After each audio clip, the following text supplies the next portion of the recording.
Aparentemente, não há nada que possa ser feito contra atos inconstitucionais feitos pelo próprio STF. O Estado de Direito falhou.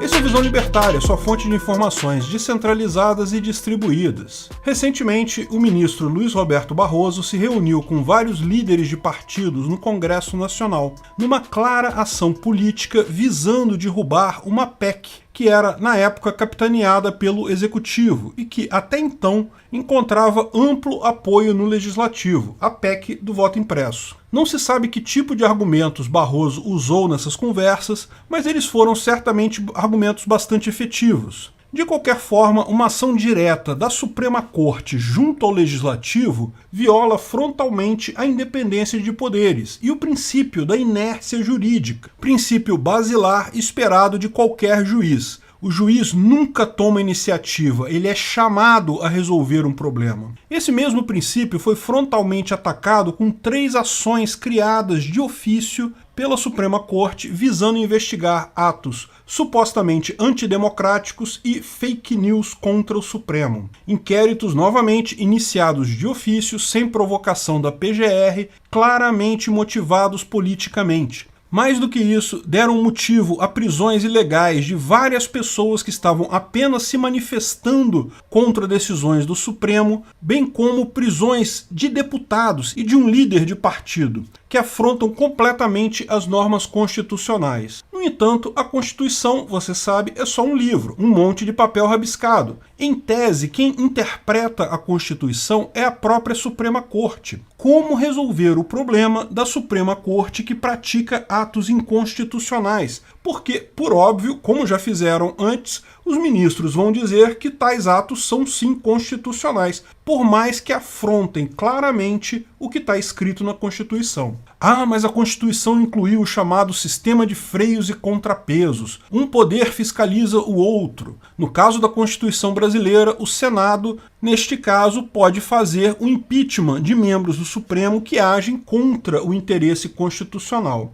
Porém, isso nunca aconteceu no passado, porque o fato do Supremo também poder agir contra senadores e de forma muito mais rápida e direta gera o receio em muitos senadores de fazer algo neste sentido. Mas o pior nem é isso. O problema é que, lembra, é o STF quem interpreta a Constituição. E a Constituição vem até antes dos freios e contrapesos previstos na Constituição. Então, se, por hipótese, o Senado iniciar o impeachment de um membro do Supremo, seria muito fácil e simples para os outros ministros do Supremo considerarem tais processos inconstitucionais. Olha que coisa, se é a Constituição que define tudo, quem manda na Constituição tem, na prática, poderes absolutos. Qualquer ação tomada pelo Poder Executivo, por Bolsonaro, contra essas ações inconstitucionais do Supremo, serão rapidamente vistas como inconstitucionais. Da mesma forma, uma ação tomada pelo Parlamento, pelo Poder Legislativo, igualmente seria considerada inconstitucional. Ao final, o Supremo virou um núcleo ditatorial absolutista que faz o que quer, porque pode dizer a qualquer momento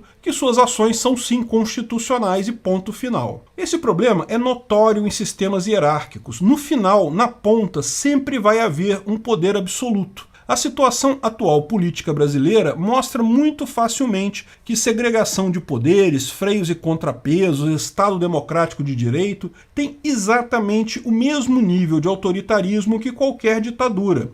Pode ser, em uma ditadura absolutista, que o ditador seja benevolente, que não faça coisas absurdas, que respeite as regras. Assim vemos muitos países ditos países democráticos ou estados democráticos de direito como sendo nada além de uma ditadura benevolente, enquanto a Suprema Corte age de forma parcimoniosa, evita confrontos políticos, evita jogar o jogo político, se atém ao direito e à apreciação de processos legais, temos países como os Estados Unidos, a França e outros tantos que têm, de fato, um Estado democrático de direito. Mas não se engane, só são assim porque o poder da Suprema Corte é exercido com moderação nesses casos. É o caso do ditador bondoso. No momento que a Suprema Corte resolve agir politicamente, como fez na Venezuela chavista, como faz agora no Brasil, destrói-se qualquer resquício de equilíbrio no sistema. Isso não é uma característica do Brasil. Todo grande sistema hierárquico fatalmente se torna uma ditadura.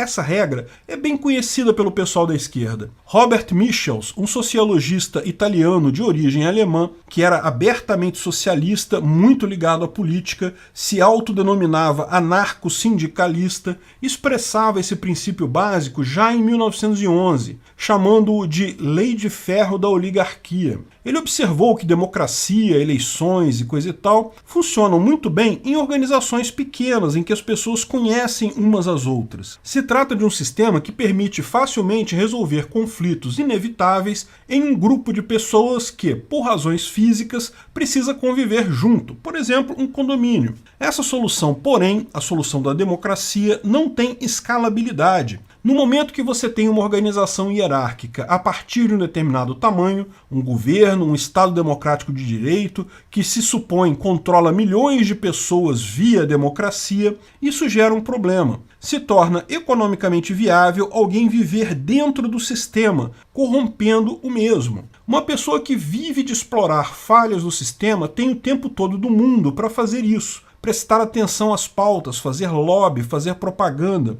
Os demais cidadãos, ao contrário, têm outras preocupações além da política. Precisam trabalhar, precisam ganhar a vida, criar os filhos. Principalmente quando se tem democracia indireta, na visão de Michels, cria-se naturalmente uma elite que vive do próprio sistema e passa a ter poder em todo ele, controlando assim todas as demais pessoas. Lembra, Michels era anarco-sindicalista e via isso acontecer até em sindicatos. No início, a estrutura de um sindicato é algo perfeitamente natural e válido, inclusive do ponto de vista libertário. Não há nada de errado em um grupo de pessoas, trabalhadores em determinada indústria ou profissão, se unir para reivindicar o que quer que seja. Não havendo uso de violência, ameaça, quebra de contrato, invasão de propriedade privada, esse arranjo é fortemente libertário, inclusive. Mais que isso, gera efeito de fato. Mas o que Michels percebia é que quando os sindicatos começavam a ficar muito grandes, passavam a ser controlados por um grupo cada vez mais focado no poder em si,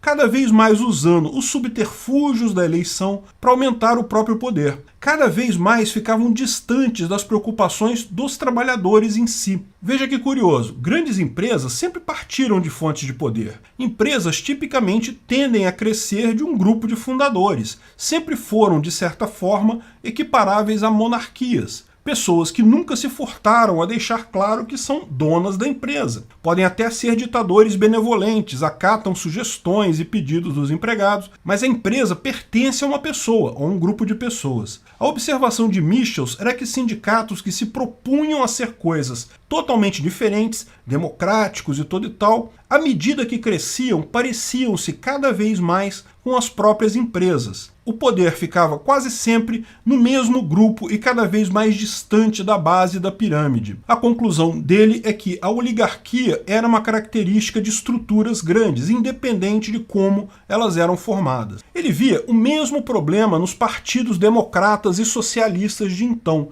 Os via como verdadeiras hipocrisias. No final das contas, embora justificassem seu poder como sendo o poder popular, a força do povo e etc., quanto mais cresciam, mais ficavam exatamente iguais a todos os demais partidos e correntes políticas, a propriedade de um grupo de pessoas. Pois bem, nossas concordâncias com o senhor Robert Michels param aqui. Na visão dele, tal estrutura de poder era inevitável. Se era inevitável, melhor partir para uma estrutura de poder oligárquico que, pelo menos, fosse bondosa e agisse de acordo com o interesse do povo. Ele foi um dos fundadores do Partido Fascista Italiano, apoiando Benito Mussolini. Ele acertou o problema, mas errou a solução, errou de longe. Porque qualquer pessoa que te diga que sabe qual é o interesse do povo está mentindo. Ninguém sabe o interesse do povo que não seja o povo em si. E a solução não está nem na democracia nem na ditadura, mas no livre mercado. De fato, é nítida a visão que existe uma elite sociopolítica brasileira que atua em seu próprio proveito. O STF claramente faz parte desse arranjo.